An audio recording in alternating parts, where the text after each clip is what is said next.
3 வேட்பாளர்கள் சின்னத்தோட வச்சு ஒரு பேம்லெட் மாதிரியா கொடுக்குறாங்க. அதை பிஜேபி அண்ணாமலை எடுக்கிற மாதிரியா ஒரு வீடியோ ரிலீஸ் ஆச்சு. ஆனா அதுல கூர்மையா கவனிச்சீங்கன்னா பிஜேபியோட மிக நுட்பமான தந்திரம் என்னன்னா, இங்க அவங்க ஆளுகளையே அவங்க ஏமாத்தி ஒரு வெறியை உருவாக்குறது. அது நிறைய பண்ணாங்க. எப்படி பண்ணாங்க அப்படின்னா, நீங்க வார்டு வயசு போகக்கூடிய களத்துல அவங்களுக்கு பல பூத்துல ஆளே கிடையாது. கீழே இறங்கி கேன்வாஸ் பண்றதுக்கு ஆளே கிடையாது. பெரும் முதலாளிகளை, பெரிய நிறுவனங்களை நேரடியா அவங்க அதிகார பலத்தை வச்சு மிரட்ட ஏற்பாடு பண்ணாங்க. அதுக்கு ஓரளவு இருந்தது. தேர்தல் நெருங்க எல்லாமே காணாம போச்சு. அதுக்கான ஒரு காரணம் கற்பிக்கணும். தோல்விக்கான காரணத்தை நேரடியா ஒத்துக்க முடியாது. ஏன்னா பல இடங்கள்ல சவால் விட்டுருக்காருல. கோயம்புத்தூர்ல எல்லா எலெக்ஷனை விட இந்த எலெக்ஷன்ல புதுசா ஒண்ணு நடந்துச்சு. எப்படியாவது அண்ணாமலையை ஜெயிச்சே ஆகணும் அப்படின்ட்டு அவங்க கட்சிக்காரங்க பூரா ஒரு 1 லட்சம் பேர்த்த நீக்கிட்டாங்கிறதெல்லாம் பொய். பிஜேபி ஓட்டர்ஸை பூரா காலி பண்றதுன்னு ஒரு நடவடிக்கை இருந்திருந்தா பிஜேபியில 1 லட்சம் பேரை தான் நீக்க முடியுமா? இப்ப 1 லட்சம் பேர் இவங்களுக்கு தான் ஓட்டு போடுவாங்கன்னு எப்படி தெரியும்? இன்னொன்னு இருக்கு கேள்வி. தேர்தல் ஆணையங்கிறது யாரு கீழே இருக்கு? வேலுமணி போன்றவங்க பிஜேபியா கடுமையா அட்டாக் பண்ணாதான், நேரடியா அண்ணாமலை அட்டாக் பண்ணாதான் கீழே இருக்க தொண்டர்களுக்கு மத்தியில உற்சாகம் வரும். ஆனா அது இந்த வட்டம் நடக்கவே இல்லை. அடிமட்ட அதிமுக தொண்டர்கள் என்ன நினைக்கிறாங்க அப்படின்னா, அப்ப நம்மளால ஜெயிக்க முடியாதோ டிஎம்கே, அப்ப பிஜேபி தான் ஜெயிக்குமோ, அப்ப பிஜேபிக்கு ஓட்டு போட்டா பரவாயில்லையே அப்படின்னு ஒரு கருத்துருவாக்கத்தை ஆரம்பத்திலிருந்து பிஜேபி பண்ணது. வெளியூர்ல இருப்பாங்க, வழக்கமான ஓட்டு போடுறதுக்குலாம் வரமாட்டாங்க. சரி அது என்ன ஜெயிக்கும்ல போகணும் அப்படின்னு. இந்த விட பிஜேபி நின்னதுனால பிஜேபி எந்த இடத்துலயும் ஜெயிச்சிடக்கூடாது, குறிப்பா அண்ணாமலை ஜெயிச்சிடக்கூடாதுன்னு வந்தவங்க நம்ம பல பேரை பார்க்க முடிஞ்சது. அண்ணாமலை ஜெயிச்சிடவே கூடாது அப்படின்னு வந்தாங்க. மத்த அரசியல் கட்சி மாதிரியே பிஜேபி நினைச்சு ரொம்ப கேர்லெஸ்ஸா இருந்தா மிகப்பெரிய ஆபத்து உருவாங்க. அதிமுக அத கள லெவல்ல கீழ்மட்ட அளவுல செய்ய தவறுனா அடுத்து அதிமுகங்கிற ஒரு கட்சியை பார்க்க முடியாது. அரண்சை நண்பர்களுக்கு வணக்கம். அரண்சை ஊடகம் சுயேட்சையாக இயங்குவதற்காகவே உருவாக்கப்பட்டது. நாம் செய்கிற வேலை உண்மையிலேயே மக்களுக்காக செய்கிறோம் என்பதை நீங்கள் நம்பினால், வாய்ப்பு இருந்தால் இந்த ரேசர் பே கியூஆர் கோடுக்குள்ளே நீங்கள் அதை ஸ்கேன் பண்ணி எங்களுக்கு உங்களால் இயன்றதை விருப்பம் இருந்தால் ஆதரவு தெரிவிக்கலாம். வணக்கம், இது அரண்சை. நான் ஹசீஃப். இன்று நம்மோடு கோவையிலிருந்து மூத்த பத்திரிகையாளர் கண்ணன் இணைகிறார். அவரை வரவேற்போம். வணக்கம் தோழர். வணக்கம்.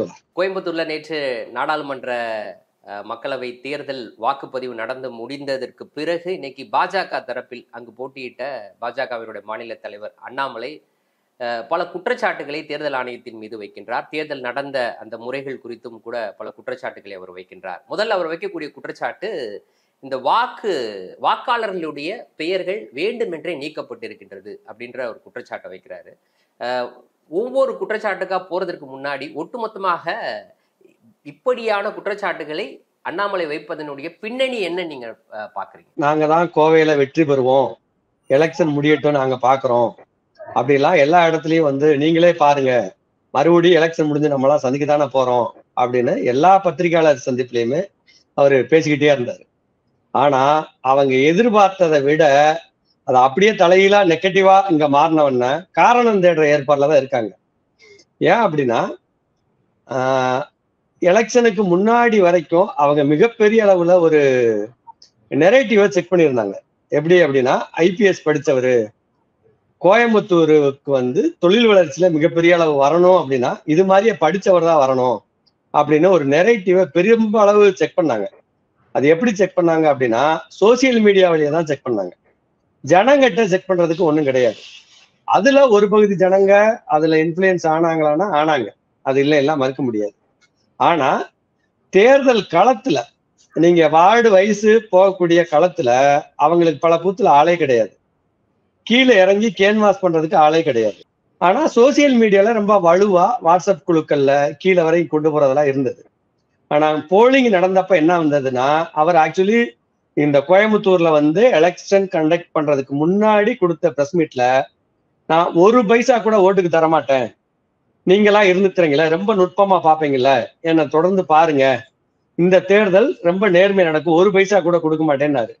ஆனா நாள் செல்ல செல்ல செல்ல எல்லா உத்தியும் கடைபிடிச்சாங்க. கடைசியில காசு விநியோகம் பண்றதுல டிஎம்கே ஏடிஎம்கே விட மிஞ்சுற அளவுக்கு போயிட்டாங்க. எப்படி அப்படின்னா, அவங்க எங்கெல்லாம் வலுவா இருக்காங்களோ அங்கெல்லாம் காசு கொடுத்தாங்க. சில இடங்கள்ல 3000 கொடுத்துருக்காங்க, சில இடங்கள்ல 500 ரூபாய் கொடுத்துருக்காங்க, பல இடங்கள்ல கொடுக்கல. ஏன் கொடுக்கல அப்படின்னா, அவங்களுக்கு எங்கெல்லாம் ஆள் இல்லையோ அங்க அவங்களால கொடுக்க முடியல. இதுதான் நடந்தது. சரி, போலிங் பெர்சன்டேஜ் கூடிருச்சு, ஜெயிச்சிருவோம் அப்படின்னு ஒரு மித்த மறுபடியும் கிளப்பி விட்டாங்க. ரொம்ப பரவலா கொண்டு போனாங்க. அப்படி கொண்டு போன அப்ப கூட என்ன நடந்தது அப்படின்னா, கடைசியில போலிங் பெர்சன்டேஜ்னு பார்த்தாங்கன்னா, அவங்க எதிர்பார்த்த அளவுக்கு 80-90 வரும், பெரிய மாற்றத்தை எதிர்பார்க்கறாங்க அப்படிங்கிற மாதிரியே சொன்னாங்க. அதாவது மாற்றங்கிறது மத்தியில இல்லையா, இங்க கோயம்புத்தூர்ல எம்பியை மாத்துறதுக்காக பிஜேபி வந்தா தொழில் வளரும் அப்படிங்கிற மாற்றத்தை ஜனங்கள் எதிர்பார்க்கறாங்கன்னு ஒரு பிரச்சாரத்தை முன்னெடுத்தாங்க. அதுவும் ஒண்ணும் நடக்கல. அது ஆரம்ப கட்டத்துல அப்படி ஒரு ஏற்பாடு இருந்தது. அவங்க ரொம்ப பெரும் முதலாளிகளை, பெரிய நிறுவனங்களை நேரடியா அவங்க அதிகார பலத்தை வச்சு மிரட்ட ஏற்பாடு பண்ணாங்க. அதுக்கு ஓரளவு இருந்தது. தேர்தல் நெருங்க எல்லாமே காணாம போச்சு. இன்னைக்கு நிலவரம் என்ன அப்படின்னா, ஓவரால் பார்த்தோம் அப்படின்னா டிஎம்கே நல்ல மார்ஜினோட வெற்றி பெறக்கூடிய சூழல் இங்க உருவாகியிருக்கு. ஏன் அப்படின்னா, ஓட்டு போலானதுல பெரும்பகுதி டிஎம்கேவும் அவங்க கூட்டணி கட்சியும் அவங்களுக்கான ஓட்டை புறம் போல் பண்ணிட்டாங்க. ஏடிஎம்கேல சில பகுதிகளில் தான் அது நடந்தது, சில பகுதியில அமைதியா இருந்தாங்க. சோ கூட்டு கழிச்சு பார்த்தோம் அப்படின்னா, அண்ணாமலை ஒரு கூடுதலான வாக்குகளை பெறுவாரை ஒழிய, ஆனா அவர் வெற்றி பெறதுக்கு எந்த வாய்ப்பு இல்லைங்கிறது அவங்களுக்கு அறுதிட்டு தெரிஞ்சிருச்சு. சோ அதுக்கடுத்து அவங்க அதுக்கான ஒரு காரணம் கற்பிக்கணும். தோல்விக்கான காரணத்தை நேரடியா ஒத்துக்க முடியாது. ஏன்னா பல இடங்கள்ல சவால் விட்டுருக்காருல. அந்த மறுபடியும் போய் கேட்டீங்க அப்படின்னா என்ன ஆகும் அப்படின்னா, நீங்க தானே சொன்னீங்க, இப்ப தோத்துட்டீங்களா, இதுக்கு என்ன பதில் சொல்றீங்கன்னு ரெடிமேடா ஒரு பதில ரெடி பண்றாங்க.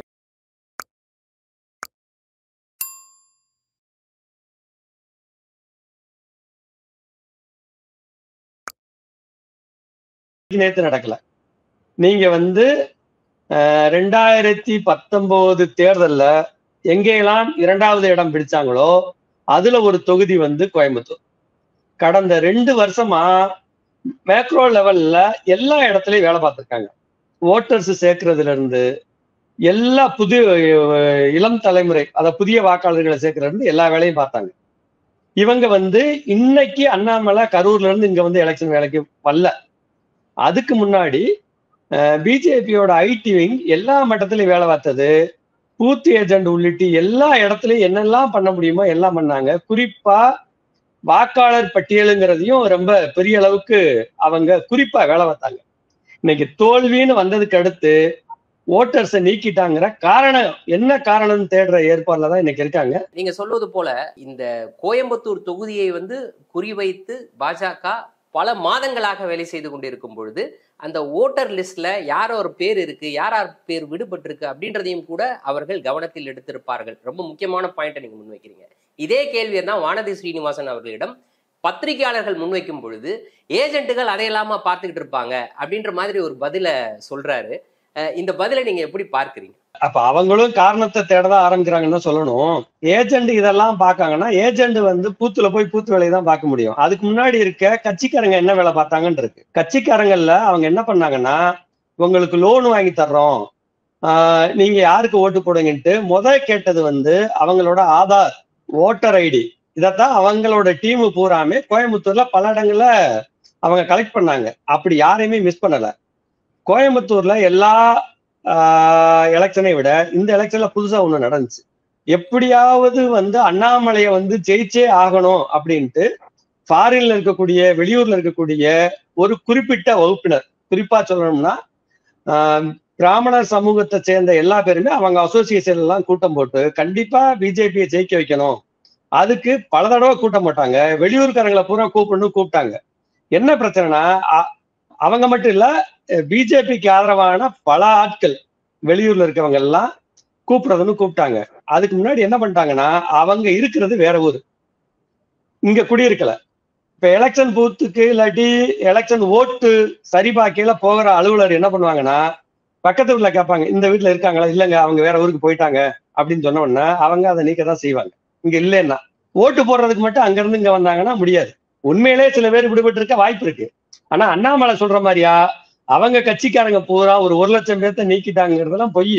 எப்படி பொய் அப்படின்னா, அவரு சொல்ற மாதிரியா 1,00,000 பேரை நீக்கியிருந்தா அவங்க குடும்பத்துல இருக்க ஒருத்தருக்கு ஓட்டு எப்படி இருக்கும்? அவர் இன்டர்வியூலே சொல்லுவாரு, சில பேர் புகார் பண்ணுவாங்க. இப்ப அதுல இருக்க குடும்பத்துல இருக்க ஒருத்தர் ஓட்டு மட்டும் இருக்கு, ஒருத்தர் ஓட்டு இல்லை அப்படின்னா அவர் இந்த ஊர்ல இல்ல அப்படிங்கிறதான். சரி, அப்படியே இல்லாம போச்சு அப்படின்னா ஒவ்வொரு தேர்தலோட ஓட்டர்ஸ் லிஸ்ட் வெளியிடையில எல்லா கட்சிக்காரங்களும் போறாங்க, அவங்க முன்னாடியில் தான் வெளியிடுறாங்க. அப்படி போகையில கோவை பாராளுமன்ற தொகுதியில எல்லா எலெக்ஷனோட அந்த ஓட்டர் லிஸ்ட் வெளியிடலையும் பிஜேபியில இருந்து எல்லா பேருமே ஆஜரானாங்க. அவங்களுக்கு கையில அந்த ஓட்டர் லிஸ்ட் கொடுக்குறாங்க. அப்படி கொடுத்து வெரிஃபை பண்ணையில எலெக்ஷனுக்கு முன்னாடி வரைக்கும் நீங்க சேர்க்க முடியும், குறிப்பிட்ட காலம் வரைக்கும். இவ்வளவு நாள் பார்க்காம எப்படி இருந்தாங்க? ஒருவேளை பிஜேபி ஓட்டர்ஸை பூரா காலி பண்றதுன்னு ஒரு நடவடிக்கை இருந்திருந்தா பிஜேபியில 1,00,000 பேரை தான் நீக்க முடியுமா? இப்ப 1,00,000 பேர் இவங்களுக்கு தான் ஓட்டு போடுவாங்கன்னு எப்படி தெரியும்? அப்பனா பல பேர் ஏன் பிஜேபியோட நிர்வாகிகள் பேரெல்லாம் நீக்கிருக்க முடியாதா? இன்னும் ஒண்ணு இருக்கு கேள்வி இதுல. என்னன்னா, தேர்தல் ஆணையங்கிறது யாரு கீழே இருக்கு? அப்ப தேர்தல் ஆணையம் தோல்வி அடைஞ்சிருச்சுன்னு அவங்களே சொல்றாங்களா? அப்ப இந்தியா பூரா அதான் நிலவரமா? அப்ப இந்தியா பூரா இதான் நடந்திருக்கா?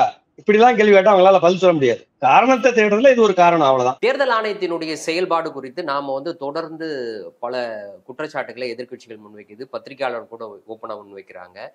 பாஜகவுக்கு ஆதரவா தேர்தல் ஆணையம் செயல்படுது அப்படின்னு. இந்த நேரத்துல பாஜகவினுடைய தலைவர்கள் தேர்தல் ஆணையம் ஒழுங்கா செயல்படலைன்னு அண்ணாமலையும் வானதி ஸ்ரீனிவாசனும் சொல்றதை நீங்க எப்படி பார்க்கறீங்க? ஒரு வகையில தேர்தல் ஆணையம் அகில இந்திய அளவுல நடுநிலையா செயல்படுதானே? இல்ல. ஏன்னா அது எல்லாத்துக்குமே தெரியுமே. தேர்தல் ஆணையர்கள் எப்படி நியமிக்கப்பட்டாங்க, சுப்ரீம் கோர்ட்டோட சீஃப் ஜஸ்டிஸ் சந்திரசூட் சொன்ன தீர்ப்பு, அதை எப்படி ஓவர் கம் பண்ணி பார்லிமெண்ட்ல ஒரு சட்டத்தை கொண்டு வந்து தேர்தல் ஆணையத்தையே பிஜேபியோட ஹெட் குவார்டர்ஸா மாத்த முயற்சி பண்ணாங்க. தேர்தல் தேதி அறிவிச்சது கூட எப்படி நடந்தது? இதே தமிழ்நாட்டுல 40 தொகுதி 39 தொகுதி ஒரே நேரத்தில் நடக்குது. வெஸ்ட் பெங்கால்ல எத்தனை தொகுதியில நடந்தது? ஊபியில எத்தனை தொகுதியில நடந்தது? வடகிழக்கு மாநிலங்கள்ல எப்படி நடந்தது? அப்படி எல்லாம் தெரியறத பார்த்தா தெரியும். ஏறக்குறைய சொல்றோம்னா ஒரு வகையில தேர்தல் ஆணையங்கிறது பல இடங்கள்ல பிஜேபிக்கு தான் சாதகமா இருந்தது. அதை யாரும் மறுக்கவே முடியாது.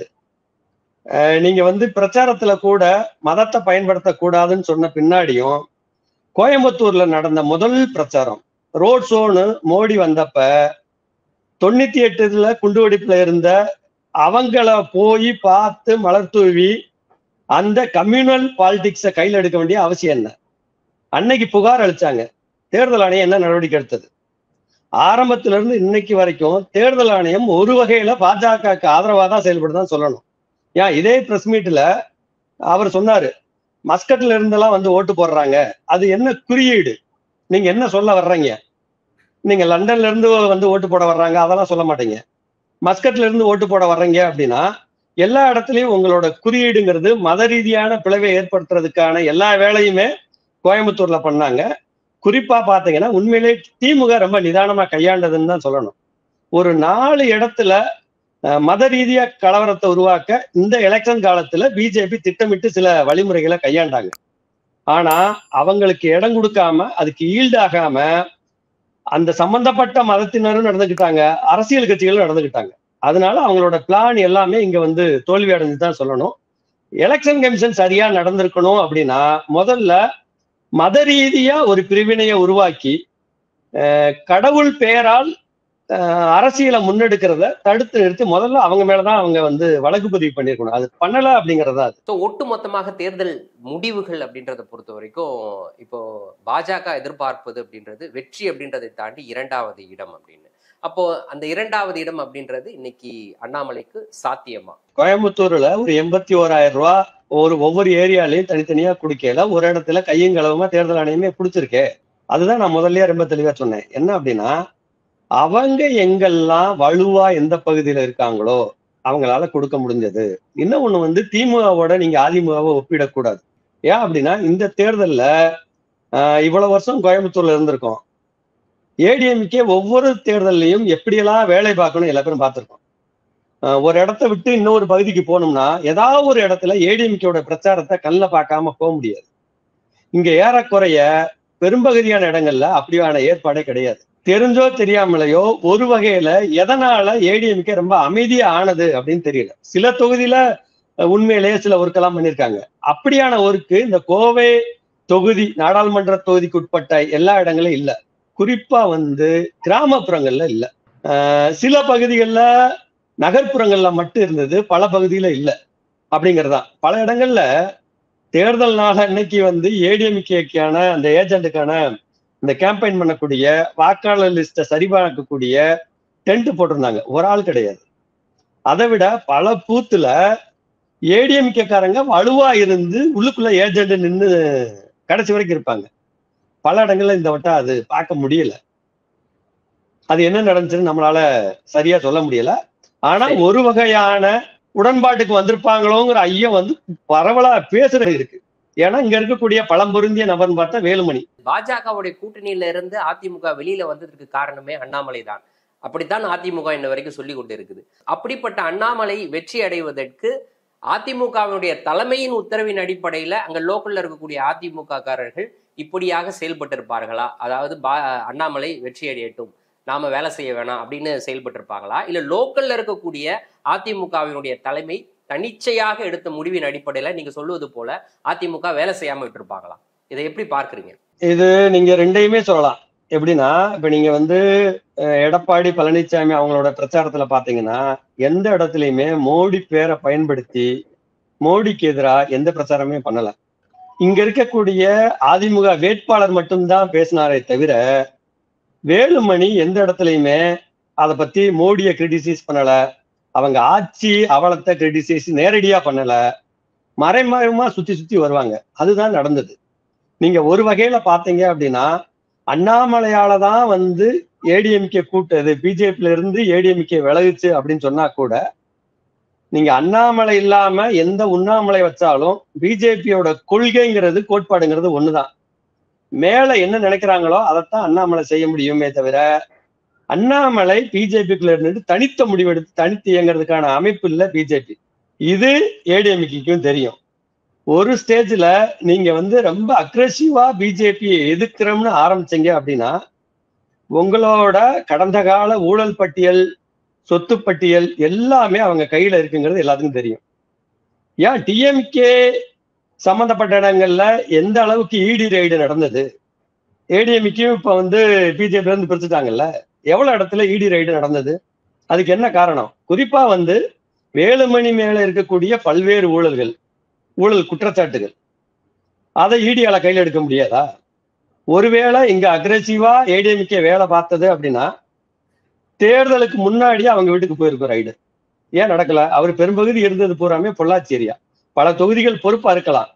ஆனா கோயம்புத்தூர் அவரோட மண்ணுல தேர்தல் முடிவு வெளியே வந்ததுக்கு பின்னாடி ஒரு விஷயத்த தெளிவா பார்க்கலாம். எப்படி அப்படின்னா, கடந்த தேர்தலை விட பிஜேபி இந்த தேர்தல்ல ஒரு கணிசமான வாக்குகளை பெறும், அதிகரிக்கும் அப்படிங்கறதுதான்.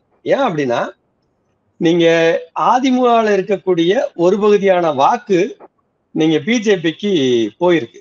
அது எப்படி போகுது அப்படின்னா, நீங்க வந்து ஏடிஎம்கே களத்துல திமுகக்கு எதிராக தீவிரமா வேலை செய்யாட்டி அந்த அடிமட்ட அதிமுக தொண்டர்கள் என்ன நினைக்கிறாங்க அப்படின்னா, அப்ப நம்மளால ஜெயிக்க முடியாதோ டிஎம்கே, அப்ப பிஜேபி தான் ஜெயிக்குமோ, அப்ப பிஜேபிக்கு ஓட்டு போட்டா பரவாயில்லையே அப்படின்னு ஒரு கருத்துருவாக்கத்தை ஆரம்பத்துல இருந்து பிஜேபி பண்ணது. அதனாலதான் ஜெயலலிதாவை பேசினாங்க, எம்ஜிஆரை பேசினாங்க, எல்லாமே பண்ணாங்க. அதுக்கு ஏத்தது போல ஏடிஎம்கேமே ரொம்ப தீவிரமா பிஜேபியை தாக்கல. அப்படி தாக்காத நிலைமையில பல இடங்கள்ல என்ன நடந்திருக்கு அப்படின்னா, ஒரு பகுதி ஓட்டு அதிமுகல இருந்து பிஜேபிக்கு போயிருக்கு. அதை நீங்க எப்படி பாக்கணும்னா, 2014 எலெக்ஷன்ல கோயம்புத்தூர்ல வந்து பாஜக, பாமக, தேமுதிக, மதிமுக, கோமுக இவ்வளவு கட்சிகளும் கூட்டணி இருந்து அன்னைக்கு வந்து பிஜேபி 2வது இடம், ஒரு கணிசமான வாக்கு பெற்றது. அன்னைக்கு வலுவா இருந்தது, தேமுதிக இருந்தது, கொங்கு முன்னேற்ற கழகமும் இருந்தது, இப்படி இருந்த கட்சிகளும் இருந்தது. இன்னைக்கு வந்து அப்படி அந்த கட்சிகள்லாம் பாமக இருக்குன்னா இங்க ஓட்டு கிடையாது, தேமுதிக இப்ப அவங்களோட இல்ல, மதிமுகவும் இல்ல, கோமுகவும் இல்ல. அப்படின்னா இந்த நேரத்துல இருக்கிறது அப்படின்னா வெறும் பாஜக இங்க தனித்து விடப்பட்டிருக்குதான் சொல்லணும். ஏன்னா பாமகவே கிடையாது. அன்னைக்கு இருந்த வாக்கு சதவீதம் என்ன, இனிமே வரப்போற வாக்கு சதவீதம் என்ன அப்படின்னு பார்த்தாலே உங்களுக்கு புரியும். அதுல காலங்காலமா வாங்கின ஏடிஎம்கேயோட அதாவது அதிமுகவோட வாக்கு வங்கி இந்த வட்டம் குறையும். ஏன்னா ரூரல்ல நாங்க பல இடத்துக்கு போனோம். ரூரல்ல போகையில என்ன சொல்றாங்க அப்படின்னா, போன வட்டம் மாதிரியா ஏடிஎம்கே இங்க வேலை பார்க்கல, ஒரு ஒருங்கிணைந்த வேலை பார்க்கல, ஒரு கோஆர்டினேஷன் இல்ல, அங்க இருக்கிறவர் வந்து விரும்பினாருன்னா பண்ணுவாரு, இல்லாட்டி இல்ல. அதே நேரத்துல பிஜேபி எல்லா இடத்துலயும் கோஆர்டினேட் பண்ணிருக்கு. சில இடங்கள்ல அதிமுகல கீழ்மட்ட இருக்கவங்கள்ட்ட பேசியிருக்காங்க. சில இடங்கள்ல ஜாதி ரீதியா உடன்பட்டு போயிருக்காங்க. அப்படி சில தகவல் இருக்கு. குறிப்பா சூலூர், பல்லடம் அந்த ஏரியால இருக்கக்கூடிய ரூரல் ஏரியாக்குல கொஞ்சம் ஒர்க் பண்ணிருக்காங்க. ஆனா ஏடிஎம்கே அந்த அளவுக்கு வேலை பார்க்கல அப்படிங்கறத அங்க இருந்து ரிப்போர்ட் வருது. அப்படின்னா என்ன நடக்கும்? மறைமுகமா ஒரு அண்டர்ஸ்டாண்டிங் இருக்குன்னு புரிதல் இருக்க வேண்டியிருக்கு. அவர் கடைசி நேரம் சில விஷயங்களை பேசினாரு அண்ணாமலை. அந்த விஷயத்துக்கு கூட அவங்க எல்லா இடத்துலயும் ரொம்ப பவர்ஃபுல்லா அவங்களால பதில் சொல்லல. யாரு பதில் சொல்லணும் அப்படின்னா, வேலுமணி போன்றவங்க பிஜேபியா கடுமையா அட்டாக் பண்ணாதான், நேரடியா அண்ணாமலை அட்டாக் பண்ணாதான் கீழே இருக்க தொண்டர்களுக்கு மத்தியில உற்சாகம் வரும். ஆனா அது இந்த வட்டம் நடக்கவே இல்லை. எடப்பாடியும் அதை பண்ணல, இங்க இருக்க எஸ்பி வேலுமணியும் அதை நேரடியா பண்ணல. அப்படின்னா தொண்டர்கள் மத்தியில என்ன நிலைமை ஏற்படும்? பிஜேபிக்கு எதிராக களம் செல்லணுங்கிற எப்படி ஒரு உணர்வு ஏற்படும்? அது இல்லையே. சோ அதனாலையும் கூட அதனால ஒரு பகுதி அப்படின்னு சொல்லலாம். பல இடங்கள்ல ஓட்டு பிரிகிறது போறது அப்படிங்கிறது ஏடிஎம்கேல இருந்து ஒரு பகுதி.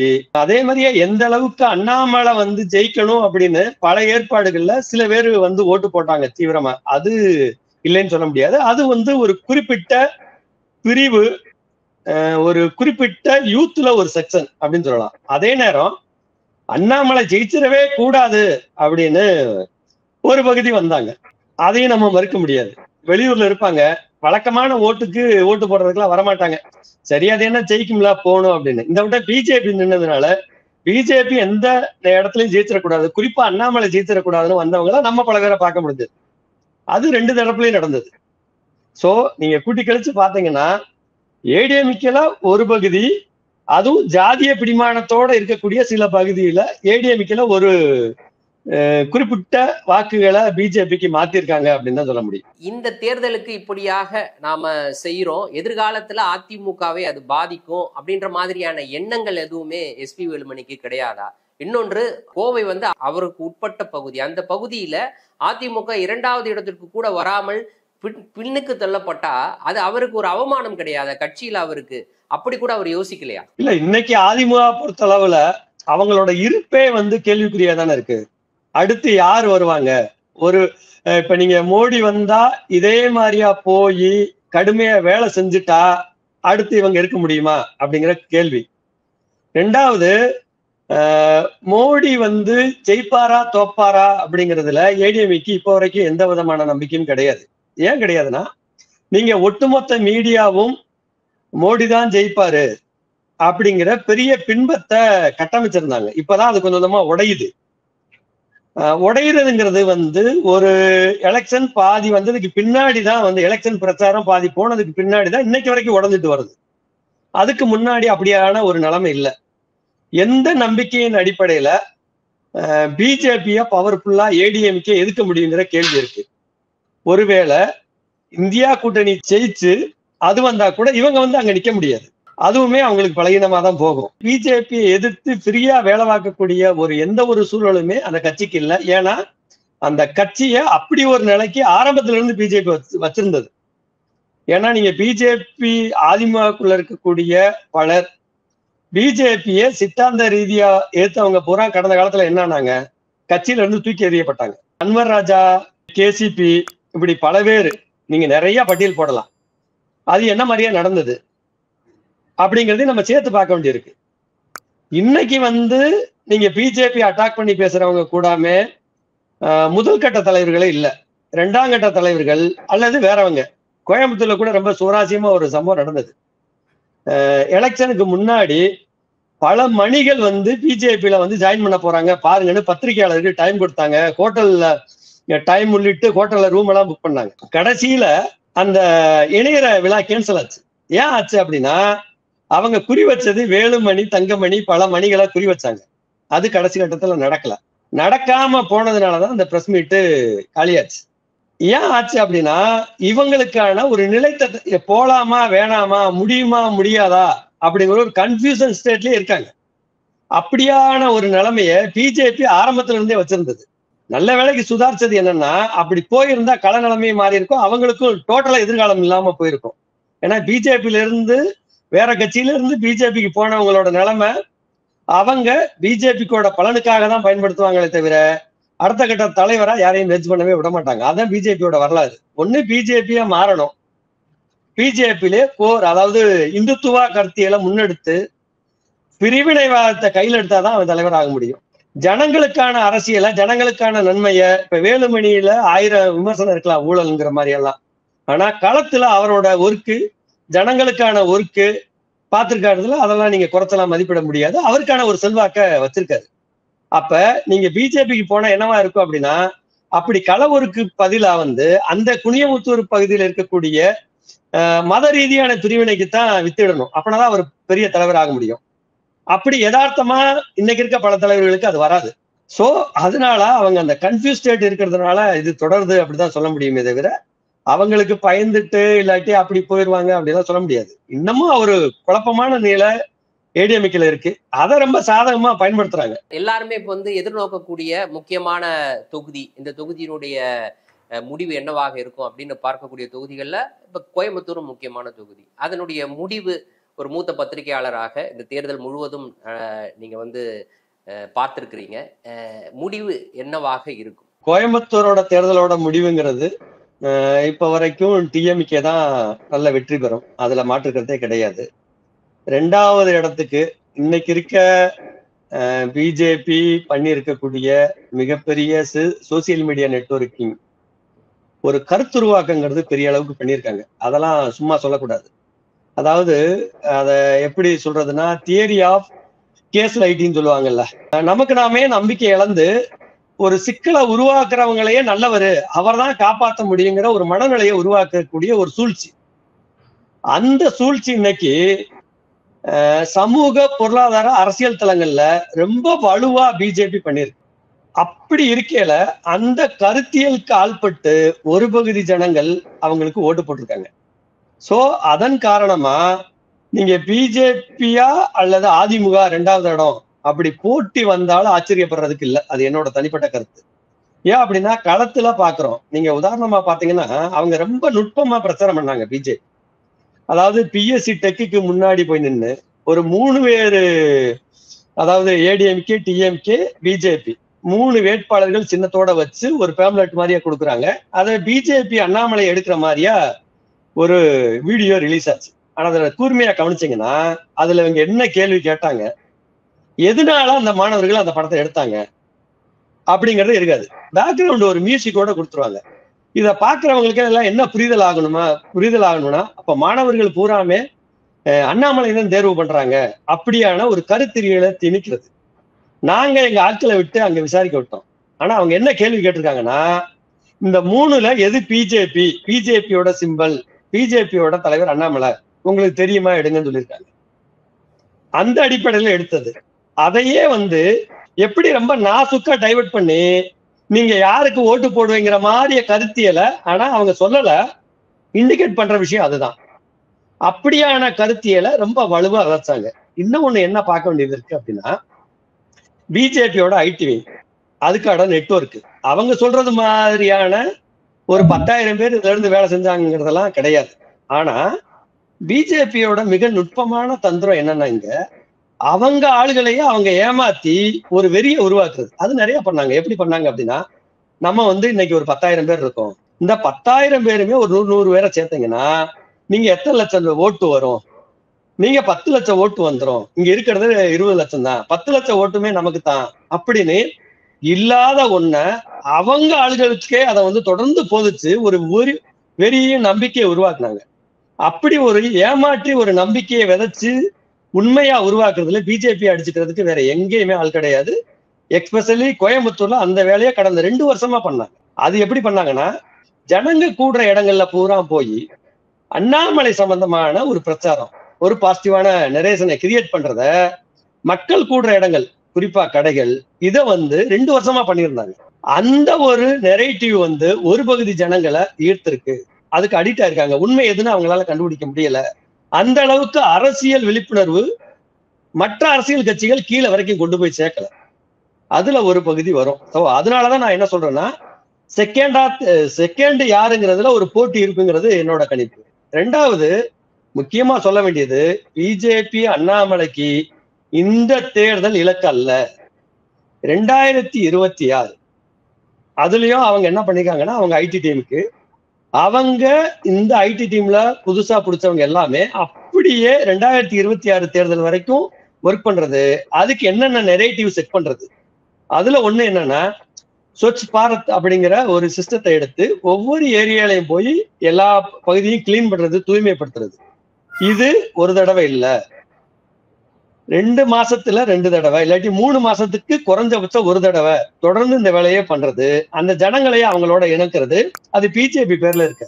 ஏதாவது ஒரு ஆர்கனைசேஷன் பேர்ல பண்றது, அதுல ஆட்களை பிடிக்கிறது. இப்படி மேக்ரோ லெவல்ல ரொம்ப பிளான் பண்ணி திட்டம் போட்டு 26க்கான ஒரு பெரிய ப்ராஜெக்டே போட்டிருக்காங்க. அதை கொண்டு வந்து நிப்பாட்டுறது அவங்களோட இலக்கு. சோ அதனால பிஜேபி ஜெயிக்காதுன்னு அவங்களுக்கே தெரியும். 26 இலக்கை நோக்கி போறாங்க. ஆனா எல்லா அரசியல் கட்சிகளும் மத்த அரசியல் கட்சி மாதிரியே பிஜேபியை நினைச்சு ரொம்ப கேர்லெஸ்ஸா இருந்தா மிகப்பெரிய ஆபத்து வருவாங்க. இந்த மற்ற அரசியல் கட்சிகள் எல்லாம் அவங்கள விட ரொம்ப பவர்ஃபுல்லா ஒர்க் பண்ண முடியும். அதை கீழே வரைக்கும் அரசியல் ரீதியா புரிய வைக்க வேண்டிய பொறுப்பு மற்ற எதிர்கட்சிகள் எல்லாத்துக்கும் உண்டு. ஈவன் அதிமுகவுக்கும் உண்டு. இந்த முறை அதிமுக அதை கள லெவல்ல கீழ்மட்ட அளவுல செய்ய தவறுனா அடுத்து அதிமுகங்கிற ஒரு கட்சியை பார்க்க முடியாது. அண்ணாமலை ஏற்கனவே சொல்லியிருக்காரு, அதிமுகங்கிற கட்சி அடுத்து இருக்காது அப்படின்ட்டு. ஏறக்குறைய அதை நோக்கி போறதுக்கு சொல்றதுக்கு காரணமே என்னன்னா, அவங்களோட மைக்ரோ லெவல் கருத்தியலை உருவாக்குறதுக்கான எல்லா களத்தையும் செட் பண்ணி வச்சிருக்காங்க. அந்த களத்தை உடைச்சு உண்மையை ஜனங்களுக்கு சொல்ல வேண்டியது எல்லா கட்சிகளோட, குறிப்பா ஜனநாயகத்து மேல நம்பிக்கை உள்ள எல்லா கட்சிகளும் செய்ய வேண்டிய மிகப்பெரிய பொறுப்பு எல்லாத்துக்கும் இருக்கு அப்படிதான் பார்க்கணும். இது பிஜேபியை தவிர்த்து எல்லா பேரும் செய்ய வேண்டிய செயலாதான் நான் பாக்குறேன். அதை செய்யறதா இந்தியாவோட ஜனநாயகத்தை காப்பாற்ற முடியும், அரசியல் சாசன சட்டத்தையே பாதுகாக்க முடியுங்கிறதா என்னோட கருத்து. இன்றைய தினம் எங்களோடு இணைந்து பல்வேறு தகவல்களையும் கருத்துக்களையும் பகிர்ந்து கொண்டமைக்கு மிக்க நன்றி. மீண்டும் ஒரு நேர்காணலில் சந்திப்போம். நன்றி நண்பர்களே.